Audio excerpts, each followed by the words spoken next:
அனைவருக்கும் வணக்கம். இது உங்கள் கரூர் கிளாசிக் கிச்சன். இந்த வார குக் வித் கோமாளி ஷோவில் VJ விஷால் செஞ்ச ஸ்ட்ராபெரி ஒயிட் சாக்லேட் ஷெர்பட் தான் இன்றைக்கி நம்ம பார்க்க போகிறோம். ரொம்ப ஈஸியான இந்த ரெசிபி எப்படி செய்யலாங்கிறத பார்க்கலாம் வாங்க.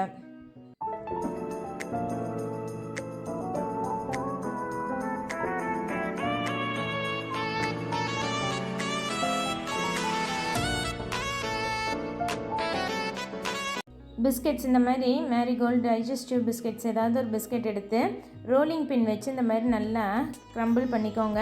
மிக்ஸி ஜாரில் போட்டிங்கன்னா ரொம்ப பவுடர் ஆகிடும். அந்த மாதிரி வேண்டாம், சின்ன சின்ன க்ரம்பிளாக இருக்கணும். அதனால் இந்த மாதிரி நம்ம ரோலிங் பின் வச்சு க்ரம்பிள் பண்ணிக்கலாம். இதுவே நல்லா நைஸாக க்ரம்பிள் ஆகும். ஆனால் கொஞ்சம் தருதருன்னு இருக்கணும். இது கூட 1 டீஸ்பூன் அளவுக்கு உருக்குன வெண்ணெயை சேர்த்து நல்லா கலந்துக்கோங்க. நான் இன்றைக்கி 3 பிஸ்கெட் எடுத்திருக்கேன். ரொம்ப வெண்ணெய் அதிகமாக சேர்த்திட்டிங்கன்னா சொதம்பாயிடும், அதனால் கம்மியாகவே சேர்த்திக்கோங்க. டபுள் பாயிலிங் மெத்தடில் ஒரு 50 கிராம்ஸ் அளவுக்கு ஒயிட் சாக்லேட் வந்து நான் மெல்ட் பண்ணி எடுத்திருக்கேன். இந்த மாதிரி நல்லா மெல்ட் ஆகி போரிங் கன்சிஸ்டன்சி வர்ற அளவுக்கு நல்லா மெல்ட் பண்ணிக்கோங்க. உங்கள்கிட்ட ஒயிட் காம்பவுண்ட் இல்லைன்னா ஏதாவது ஒயிட் சாக்லேட், இந்த மில்கி பார் அந்த மாதிரி ஒயிட் சாக்லேட் கூட எடுத்துக்கலாம். ஒரு 2 ஸ்ட்ராபெரியை நல்லா பியூரியாக அடித்து எடுத்து வச்சுக்கோங்க. அடித்த பியூரியை நம்ம மெல்ட் பண்ணி வச்சுருக்க ஒயிட் சாக்லேட் கூட கலந்து நல்லா மிக்ஸ் பண்ணி வச்சுக்கோங்க. ஒயிட் சாக்லேட் கெட்டி ஆகிற மாதிரி இருந்தால் மறுபடியும் சுடு தண்ணியிலேயே வச்சுருங்க. நல்லா மெல்ட்டிங் கன்சிஸ்டன்சிலேயே இருக்கும். க்ரம்பிள் கோட்டும் சாக்லேட்டும் ரெடி ஆகிடுச்சு. இப்போ விப்பிங் க்ரீமை வந்து நல்லா பீட் பண்ணி எடுத்துக்கலாம். சில்லுன்னு இருக்கிற விப்பிங் க்ரீம் வந்து 1/3 கப் எடுத்திருக்கேன். நல்லா ஒரு 5 மினிட்ஸ் போல் பீட் பண்ணிங்கனாவே அதோட ஸ்டிஃப் பீக் கன்சிஸ்டன்சி வந்துடும். நீங்கள் பவுலை வந்து கமுத்தி பார்த்தீங்கன்னா விழுகக்கூடாது, பவுலோடு ஒட்டி இருக்கணும். அந்த கன்சிஸ்டன்சி வர்ற வரைக்கும் நல்லா பீட் பண்ணிக்கோங்க. ரொம்ப சில்னஸ் கம்மியாக இருந்தால் பீக் வராது. நீங்கள் ஃப்ரீசரில் வச்சு மறுபடியும் கூட பீட் பண்ணிக்கலாம். இந்த மாதிரி பீட் பண்ணதுக்கப்புறம் நம்ம கலந்து வச்சுருக்க ஒயிட் சாக்லேட், ஸ்ட்ராபெரி பியூரி கூட தேவையான அளவுக்கு விப்பிங் க்ரீம் ஆட் பண்ணி நல்லா கலந்து வச்சுக்கிட்டிங்கன்னா நம்மளோட ஸ்ட்ராபெரி ஒயிட் சாக்லேட் மூஸ் வந்து ரெடி ஆகிடும். இது வந்து செட் ஆகிறதுக்காக ஒரு 10 மினிட்ஸ் நீங்கள் ஃப்ரீசரில் வைங்க. நல்லா சில்லுன்னு இருக்கணும்.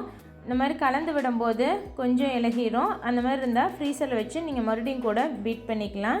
ஒரு பிளேட்டில் ஃபாயில் பேப்பர் வச்சுக்கோங்க. ஏன்னா ஈஸியாக ஒட்டாமல் வர்றதுக்காக ஃபாயில் பேப்பர் வைக்கிறோம். நான் வந்து இன்றைக்கி என்கிட்ட பெரிய மோல்டு இல்லை, குக்கி கட்டர் இல்லை, அதனால் சின்ன குக்கி கட்டரில் தான் நான் இன்றைக்கி அசம்பிள் பண்ண போகிறேன்.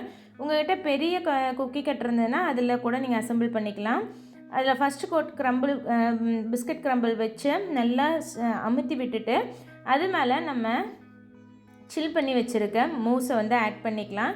நான் இன்றைக்கி பெரிய கட்டர் எடுத்திருந்தேன்னா ஒரு லைன் வந்து ஸ்ட்ராபெரி கொடுத்துட்டு அதுக்கப்புறம் மூஸ் ஃபில் பண்ணியிருக்கலாம். இப்போ சின்ன குக்கி கட்டுறங்கிறதுனால ஸ்ட்ராபெரி லைன் பண்ணிட்டாவே ஃபில் ஆகிடும். அதனால் நான் இன்றைக்கி மூஸ் வந்து ஃபில் பண்ணிவிட்டு இதை செட் பண்ணி எடுத்துகிட்டு ஸ்ட்ராபெரிஸ் வந்து லைன் அப் பண்ணுறேன். நல்லா டேப் பண்ணி விட்டுக்கோங்க. கீழே வரைக்கும் நல்லா ஈவனாக இருக்கிற மாதிரி டேப் பண்ணிவிட்டு ஃப்ரீசரில் வச்சு ஒரு 10 மினிட்ஸ் வந்து இதை செட் பண்ணி எடுத்துக்கலாம்.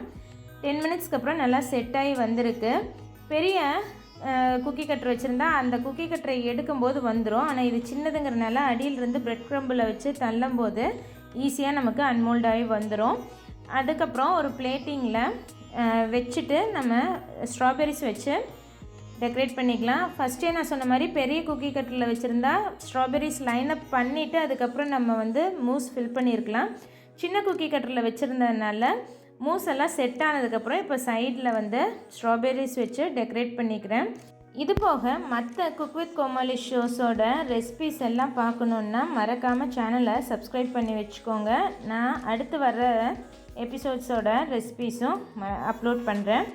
ரொம்பவே ஈஸியான இந்த ரெசிபி ஃபினிஷ் பண்ணுறப்ப மேலே கொஞ்சம் ஒயிட் சாக்லேட் வந்து கிரேட் பண்ணி சர்வ் பண்ணுங்கள். சில்னஸோடு சர்வ் பண்ணும்போது ரொம்பவே குழந்தைங்கள்லேருந்து பெரியவங்க எல்லாருமே விரும்பி சாப்பிடுவாங்க. கட் பண்ணி எடுக்கும்போது ஒரு லேயர் கீழே வந்து அந்த பிஸ்கட் க்ரம்பிள் கோட்டும் ஒரு லேயர் மூஸும் கூடவே ஃப்ரூட்டும் சேர்ந்து சாப்பிடும்போது ரொம்ப நல்லாயிருக்கும். வீடியோ பிடிச்சிருந்ததுன்னா லைக் பண்ணிவிட்டு உங்கள் ஃப்ரெண்ட்ஸ் கூடயும் மறக்காமல் ஷேர் பண்ணிக்கோங்க. உங்களோட கமெண்ட்ஸ் வந்து எனக்கு போஸ்ட் பண்ணுங்கள். இது வரைக்கும் சேனலுக்கு சப்ஸ்கிரைப் பண்ணலைன்னா சப்ஸ்கிரைப் பண்ணிவிட்டு கூடவே பக்கத்தில் இருக்க பெல் ஐக்கான் கிளிக் பண்ணி வச்சுக்கோங்க. தேங்க்ஸ் ஃபார் வாட்சிங்.